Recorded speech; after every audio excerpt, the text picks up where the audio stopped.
Barbara, how are you? How are you, James? Yeah, okay, good. Tell us what's going on out there. I mean, I know that you guys, because we've talked about this many, many times, I know that the Hunting Report has worked very hard to bring this to fruition. And so tell me where you are now. I know this is exciting news. Well, we have news for anyone who hunted with Usengo safaris in Tanzania a few years ago and has yet to receive their trophies. There are dozens of hunters that are in this situation. A number of them are my subscribers. A number of them are members of my local Safari Club chapter who came to me with complaints about this organization and the fact that they just have not gotten their trophies. Many, many promises. It has never come through. For those of you who aren't familiar with the situation with Usengo, what happened was this was a family company, and they used to run two different concession areas under two different company names. One is Usengo and the other one was Taiwiko. And Taiwiko was sold by the patriarch to Jack Brittingham, who now operates that organization as Tanzania's Adventures. And I get great reports on the hunts that he's doing there. The other company, there was a fallout between the two brothers that were involved in it. One was Zaire Mula, who was living here in the United States in Texas and doing all the marketing and booking and that kind of thing here in the U.S. And the other brother was Abdul, who was actually running the hunts in Tanzania. There was a family fallout. Abdul was basically pushed out of the company. Zaire took over. And then I started getting reports about problems. Problems with hunts that were booked that weren't taking place, problems with the way that hunts were being handled, problems with trophies, people not getting their trophies, people getting a lot of excuses. Eventually, I spoke with Zaire many times, and he told me that he was having problems and that he was doing everything he could to get people their trophies and that everyone would get their trophies. Well, that never happened. And the one concession that the company had left, the Tanzanian government absorbed it into a national park, leaving Usengo safaris without even a hunting concession.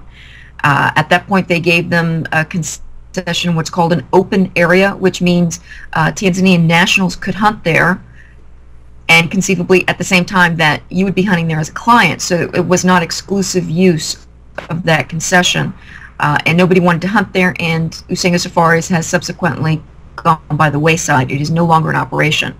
But dozens and dozens and dozens of hunters still sitting there without the trophies. Well, I have good news. The trophies are going to be released. Abdul, who went out on his own after he got pushed out of Usengo, opened a company called Franklin Safaris, and he's been operating that on his own for the past couple of years. He was blacklisted from Safari Club International along with his brother because of his former association with Usengo. And Abdul desperately wants to get back into Safari Club, go back to the convention, be able to market his hunts as Franklin Safaris, and he desperately wants to clear his name of any of the problems with Usengo under his brother. So Abdul has forged a deal with the Tanzanian government. He is going to cover the costs of all those trophy fees that his brother never paid. That's why those trophies could not be shipped, because the Tanzanian government had never gotten its money for those trophies. Right. No, there was a number being beaten around, like $120,000. Is that somewhat accurate?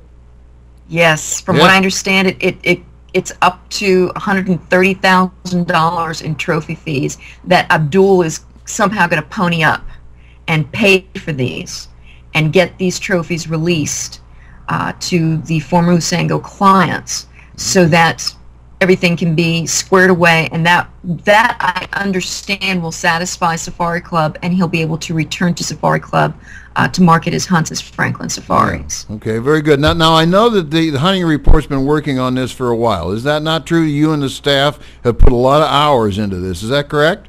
I have been following this story for literally years. We had started a forum on our website, which is still up there, and anybody that would like to go see all the problems that were happening, you can go to our website at www.huntingreport.com and scroll down. You'll see on the right-hand side special forums, and you'll see something that says what's going on with Usango safaris. Click there, and you can read all the comments from hunters who were returning from Tanzania with horror stories about what was going on with their hunts. I had one guy call me from camp on a sat phone to tell me what was going on. He said, Barbara, we've got to somehow get to town and go buy some eggs because there's nothing to eat in this camp. That's how bad it was. Yeah, that's unfortunate. But the fact is that I know that you and the staff have developed a long relationship over there, and I would assume that you've spoken to people within the Tanzania government and maybe verified some of this, that it is trying to be resolved and that there is a way for hunters to retrieve their trophies, right or wrong?